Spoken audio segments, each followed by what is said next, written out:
I remember messing with kids about not being an Eagles fan. You know, the first day I show up at practice, one of my kids always say, yo, coach, what'd you think about that game last night? Did you see my boys? Like, that's being invested. How many coaches can you say are genuine? And I feel like I am. And because I am genuine, I've been able to relate to a lot of these kids. But knowing that 60% of kids right now leave because they didn't like a coach, we have to start looking at coaching too. What is that problem? How long do athletes stay with the same travel club? How many clubs will your son or daughter play during their career? What are the top reasons they actually leave for a different club? And what are some reasons you stay with a club? These are what we're going to dive into right here on this week's episode of Fighting for Overtime.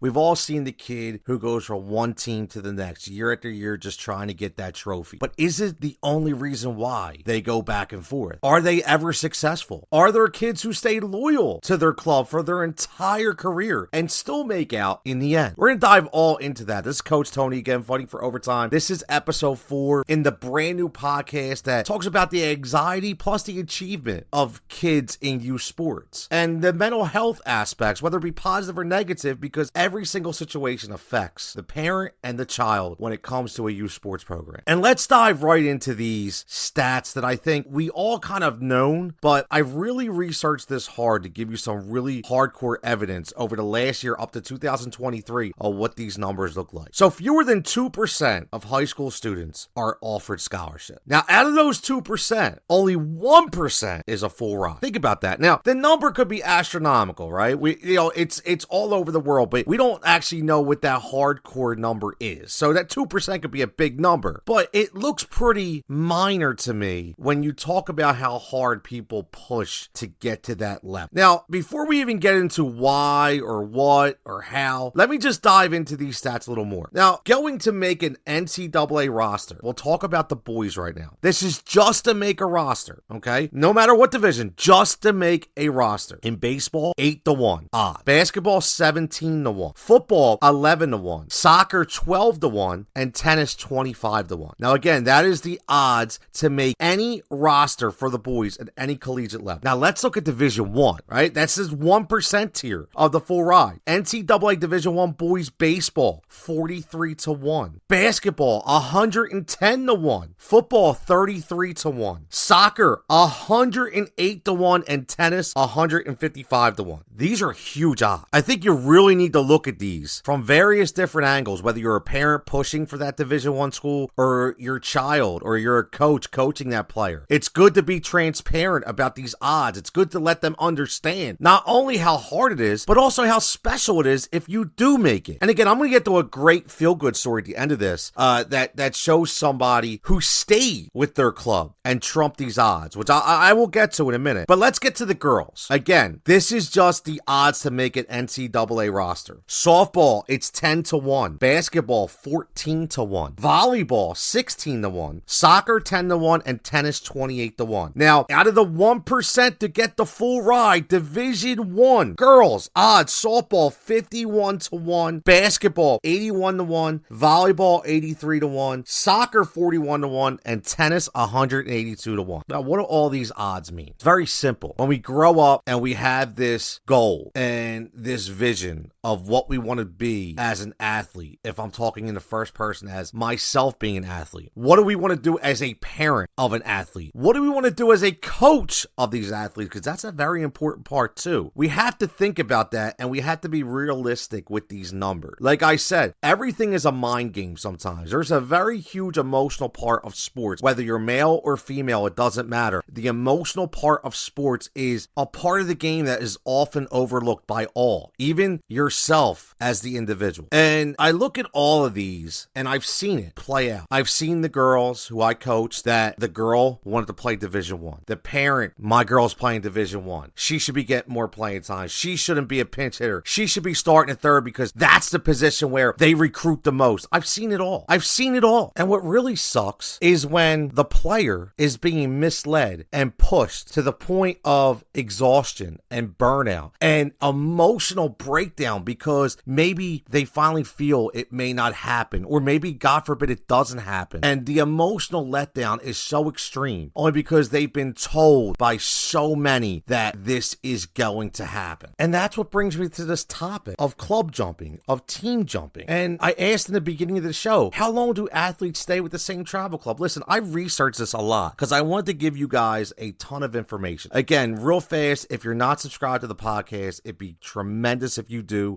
whether it be on Apple, Spotify, Podbean. If you just follow the podcast, give me a rating, give it a little, what you like about it, what you don't like about it, be great. I appreciate everybody who has sent me private messages on the topics that I've talked about, who've given me their own heartfelt messaging. And again, I may use that one day, but as an anonymous standpoint, but I would often ask you first instead of just using it. That being said, the amount of support and information that you as the community for Fighting for Overtime have given me has been on an extra exponential level. Really have. And it's given me so much material, which has really allowed me to be passionate and enjoy doing this every single week. And I often sit and I wonder, what am I going to talk about next? Even my wife will say to me, what's next? What's next week's episode? And I'll often think, what direction do I want to go into? And what that direction is it going to open up into another direction? And I think this topic was very important because a story hit close to home that I am going to get to later that really signified what I was thinking. And that topic, when it came up about how long do athletes stay with the same club, because I've seen it. Listen, I coach right now U17 boys. I love these kids, okay? And they are a mixture of kids that were in different townships. And trust me, I will get to a story about how this came to be later. That's going to involve stuff that'll make your head spin. When I talk to the police department, the fire chief, you name it, it's all there. Trust me, you do not want to miss these episodes. These are personal experiences that happened to me, okay? And don't forget to watch the previous episode on Daddy Ball where we talk about the letters that were written about me to tear me and my son down at a young level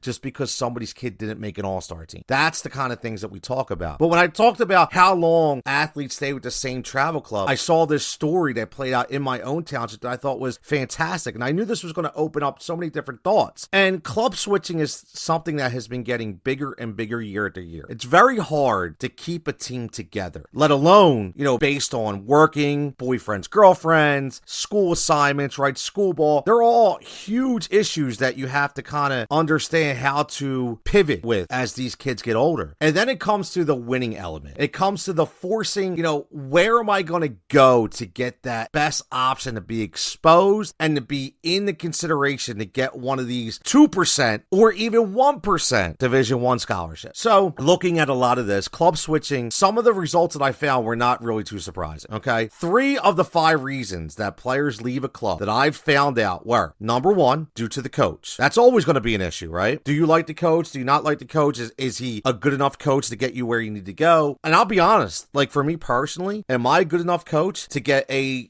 kid Division I scholarship? No. I knew that. That was not my MO. So what I did was I would always bring in somebody that was good enough. And my assistant is absolutely phenomenal. I played in college, played in an adult level. He is if without him, I am nothing. Okay. And that's when right? I'm the guy who can preach. I'm the guy who can be up in your face and challenge these kids with life lessons. But from the technical and the skills part, that's not me. That is 100% my assistant. And I am lucky and blessed to have him. And not all coaches will do that because they have their ego strong and they're afraid to bring that on. Not me. I knew my limitations. Number 2, not enough playing time. How many times do we hear that? My kid doesn't play enough. He or she should be on the field more. He or she is better than this person. Well, here's the thing. People don't understand situations. People don't understand the game aspect. And again, I say this all the time. I had a hard time too. Like, you're lying. If you've never watched the game and thought, why is my kid not in there? You're lying to yourself. It's okay. It's being human. But it's when you check yourself a little bit after the reality that you see play out is when we can say, are you human or are you toxic? To me, that's the difference. And I was able to get over that by asking some people that I truly respect. And then I saw how the game would play out. And I said, okay, I get it now. But that was big. That's me understanding my limitations, right? And me being human. And I think we can all do that. So I was able to build upon that. Some people cannot get past that. Number 3, the team was not being competitive. I get it. I've been on teams where we've got our heads bashed in. Lately, we've got got our heads bashed in again, and it's because my kids are older. They're 17, 18 years old. Some of them just turning 17, but a lot of things going on. There's a lot. I get it. And honestly, at this point in time, if you're not a ECNL club, if you're not a Cup United team, for the most part, it's going to be a bunch of kids who are very competitive, have fun playing with each other, and will have moments to where they can't make things because they're doing other things, they're playing other sports, they're working a full-time job. That's the thing too. There's a lot of decisions, and we're going to get into them later. I don't want to get into everything now because I have so many more episodes, but just when we talk about the fact of club switching and why it happens, there are the 3 top points and reasons why. 2 of those 5 reasons obviously focus on communication and player development. 46% of a lot of people surveyed on iSport said there was a lack of communication and feedback from the coach or a club. That's a big number. Lack of communication is definitely key. But it's a two-way street, right? It's a two-way street. The communication has to work both ways. The coach has to be 100% transparent of what he envisions with the team and individual players. I'm a big advocate when it comes to being one-on-one with players, what those expectations are, where we expect them to play, what kind of attitude we expect them to have. And I think that's very important, but there's a lot of coaches that aren't like that. So maybe if you're not getting that proper communication, that's one of the reasons why you jump ship. 45% indicate that they left the club due to the lack of player development, which, that comes to, the competitiveness, right? Where if you see the team consistently not getting any better, even going backwards sometimes, that's when you have to look at maybe it is a good reason to switch. And when I say switch, I mean go to a different club and try to build that there at that club. Not go a different club year after year after year after year. And I see it. It's ridiculous. It is ridiculous. And it's a shame because how do you really formulate relationships? And I don't think you do. Nobody really, and it just shows that you're not a team guy. Sorry. You can argue with me that I'm blue in the face, but if you go to team after team after team,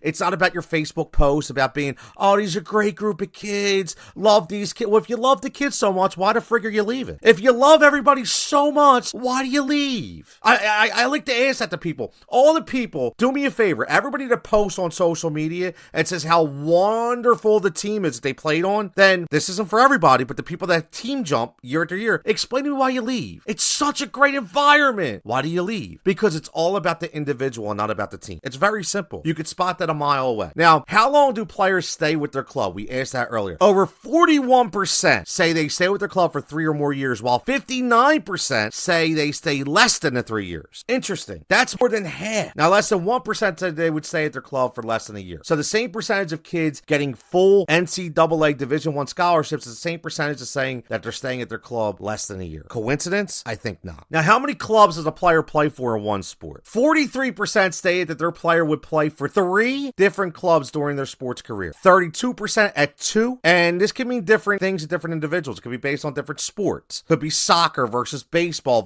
It doesn't have to be for that one specific sport. Players should start out their career in any recreational program and then move up to a travel club program, or maybe a different level of the club. It all depends. But for the most part, 3 years seems to be that number one figure. The top reasons why players leave the club based on everything that I saw was they didn't like the coach, like we talked about. And I think that's a huge thing. I've been around a long time, and I do think that is a huge detriment to a lot of organizations. And I'll tell you what, maybe I'm in the minority here, but I don't care if you won 35 trophies. I don't care if you were the best coach in the world. If I don't feel comfortable with you, with my child, or if I'm an athlete and I don't feel comfortable with you giving me my direction, I'm going to leave. It's simple, right? You have to have a comfort level. I don't care if you're male, female, it doesn't matter. I don't care if you're 15 or you're 8. If you're not comfortable with your coach in any particular sport, it's time to roll, because you're never going to buy in. You're never going to buy in. I'm really very overwhelmed at how many kids I've been able to get to buy in. I'm going to be honest with you, because I am a complete asshole sometimes. I am, because I expect so much. And I say this all the time to where, how many kids do you have? I have 24. What do you mean? I'm like, all my kids are my kid. I look at my soccer kids as my kid. I care what they do in school. I care what they do on the outside. I care what kind of jobs they have. I want to be a reference for them. I want to give them life lessons. I want to know what basketball team that they like. I want to know what football team that they like. I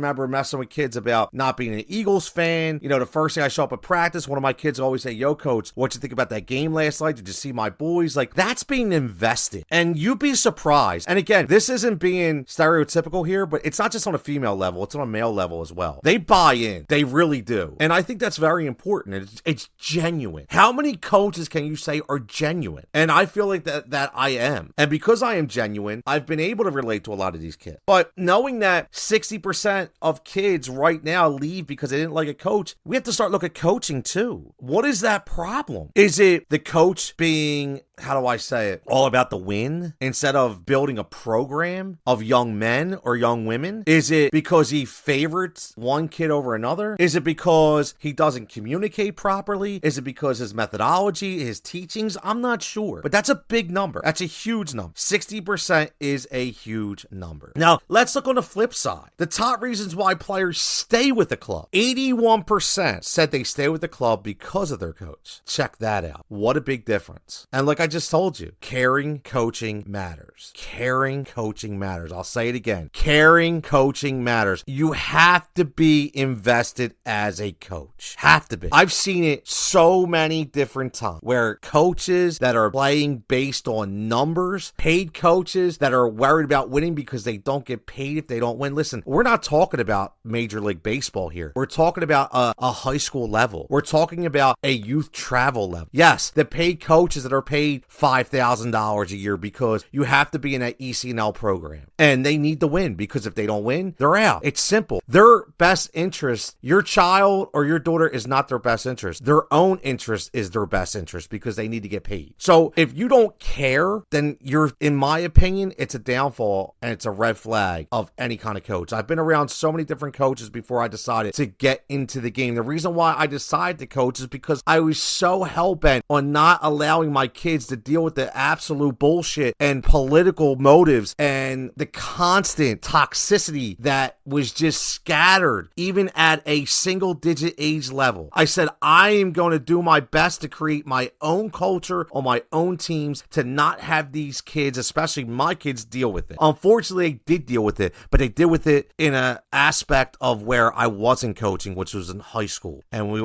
middle school. I have plenty of stories about Klinger Middle School and William Tennant High School. Trust me, we're going to get into that. We're going to get into that a lot, whether it be the AD, whether it be the intoxicated, drunk softball coach, whether it be about the grounds guy, whether it be about the 85-year-old soccer coach that doesn't even know my kid's name. You know, there's a lot of different things that I'm going to tell you that have gone on over the years, and I'm sure I'm not the only one. Because as I tell these stories, people come forward and say the same things. Now, looking at the people who stay, a more surprising reason an athlete and their family stay with the club is the level of player development. Player development is very important, and there are many facets of player development that contribute to why players and families stay with the club. 79% state that they stay with the club when there is focus on player development. It means different things, though. You know, survey these families that, you know, player development meant different things, right? So let's talk about player feedback. Player feedback, I told you earlier, one-on-one level should be going on all the time. It should be an ongoing concept that never ends. They should know what they do well and what they need to work on. It's very simple, okay? Very, very simple. It allows them to further develop their skills, not only as a player, but a human being. Player evaluations, they're more formal and provide a timestamp, usually at the beginning, middle, end of season. Could be the beginning of a game, could be at half, could be the end of the game, different times. It works with coaches and admins, and again, it is a great development tool over time based on metrics and analytics and actual eye tests, right? And body language. That's huge. And then last but not least, communication. It should have a two-way street from all angles, whether it comes from parents to coaches to kids, kids with kids. I mean, you have to ensure that every line is open. And now in the days of digital communication, you have to be very careful. The group texts can get a little monotonous.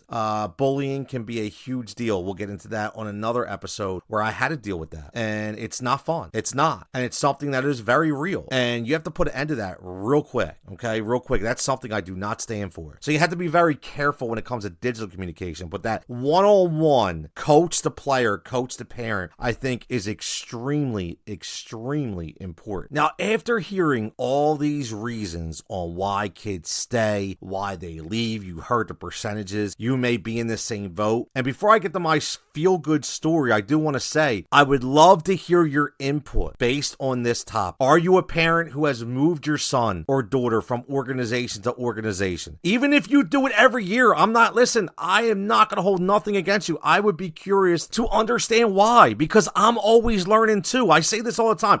Everybody has their opinion. I have mine, you have yours. Maybe you go team to team because you just want a different atmosphere. Okay, that's fine. I'm just curious. And if you stay with the club, I want to hear why. Be anonymous. It's okay. You could just shoot me a DM. You can put it in the comments. You don't even have to, you could put anonymous. You could send me an email, fightingforovertime@gmail.com, and just say, hey, listen, this is an instance that I've learned to deal with. This is an issue that I've had. This is why I've done it. I want to hear, but I want to get to my story because I've always felt that there is a way that you can stay with your program and still benefit at a collegiate level if that's the way you want to play. And I heard a story this week that was fantastic. And again, I do not have the authority to talk by name. I'm sure I could get it if I wanted to, but it doesn't really matter. Okay. It doesn't really matter. It's a local kid and she's phenomenal. She's a great kid. She's a great player. And I've recently found out that she accepted a spot to play as a Division II starter and was the top recruit in her class. The first player scouted and offered a scholarship who played her entire career with one club. One club. And it wasn't an ECNL club. It wasn't the Yukies. It wasn't high profile travel team. It was little old Warminster. That's who I coach for, right? Little old Warminster. Who would have thought in a million years that a kid could play in one program her entire career and actually be the top recruit of a Division II school, who, by the way, guess who was a recruit at number 2 and number 3? A girl who played for the Yuki and another girl who played for the Yukis, who spent thousands and thousands of dollars to try to get to that top spot. Now, again, I am not putting you down if you do that, but what I'm saying is there is an alternative and it can work. And I could not be happier for this kid because she has done nothing but work and work and work. And do you think it never got frustrating for her? Do you think it never got to the point where she probably thought at one time, not because she wanted the scholarship, because she wanted to be more competitive? Those reasons we mentioned earlier, being more competitive, don't you think that it got to that point? I'm sure. She went to tournaments. She guest played. She was at college camps. Right? She saw it, but she wanted to be in a program where she enjoyed her coach. She enjoyed her surroundings. It gave her an opportunity to still be able to be a kid, to not burn herself out, to create her friendships and her moments, and still got a scholarship. Still played Division II. Now, I know there's going to be people out there, they're haters, right? I get it. Say, yeah, well, it wasn't Division I. Again, 1%. Hear me out. Bring it back to the beginning. 1% of kids make it. For girls, specifically, when we talk the odds, when it comes to soccer, 41-1. So stop hating and enjoy the accomplishment that this kid was able to bring forth to this community. It is a wonderful thing. So I just want to let you know out there, if you're listening to this program and you're thinking, do I have to push my kid? All I will say to you is this. This is my own recommendation from Coach Tony. I say this all the time. We are not going to change the way the program works, but what we can do is help prepare the newbies, the new parents, the new athletes that are just starting, to give them an idea of what lies ahead so they can prepare for it, so they understand what to expect. And I will say this, number one priority is always going to be your child. Put them as the emphasis. Put them as a priority. Constant contact, constant communication. What do they want to do? What do they expect to accomplish? How do they expect to accomplish? Hey, Dad, I want to be a Division I baseball player. Okay, son, this is what you have to do. Are you willing to do it? Hey, son, these are the specifics. Hey, Dad, I want to be a Division II soccer player. Okay, great. What do we have to do to accomplish that goal? This is what we need to do. These are the statistics. Be up front and center, but always make sure there's a smile on your kid's face. Always make sure that they're enjoying what they do. I've said this all the time. It's not about wins. It's about memories and moments. I have so many fond memories and moments of what my kids, not just my own kids, but the kids that I've coached, have done over the years, that I can sit up at night and just think and cry and laugh and clap and understand how lucky and blessed I was to be a part of it. You as a parent should be doing that same damn thing. Stop worrying about trumping all these narratives about your kid has to be the best. Make sure that kid enjoys what they do. And don't worry about what people say. Don't worry about hearing all the gossip on the bench about, well, this person's going here and this person's going here. If you worry about that, it's going to consume you. It's going to make things toxic. And again, that's where the mental health thing comes into play. That's where it's going to mess with your psyche. Don't do it. Trust me. Always follow what your kid wants to do. And always make sure they're in the right mindset and also the right environment to accomplish what they do. Is that coach caring? Does he understand? Do the players around him give off a good vibe? Is it a good atmosphere? What's in it for them? That's what it's all about. And as you just saw, no matter how many times people jump ship, no matter how many times go from program to program, no matter how many times people go chip chasing and medal chasing and trophy chasing and money hunting, at the end of the day, here's an example of one kid who didn't do any of that, who's still smiling to this day, who's committed a year in advance, who's gotten what she wanted and's been able to play out her dream since 8 years old and will continue to play out her dream for the next 5 years. Again, Fighting for Overtime, Coach Tony. Make sure you give us a follow at Fighting for Overtime on Instagram. Fighting for Overtime is a Rise and React media production. If you're looking to start a podcast, if you're looking to get some direction, hit us up, let us know. We'll help you out there as well. Again, for everybody, enjoy your time, memories and moments, and keep fighting that fight. Continue to fight in overtime to make your kid have the best experience that they can have when it comes to playing youth sports.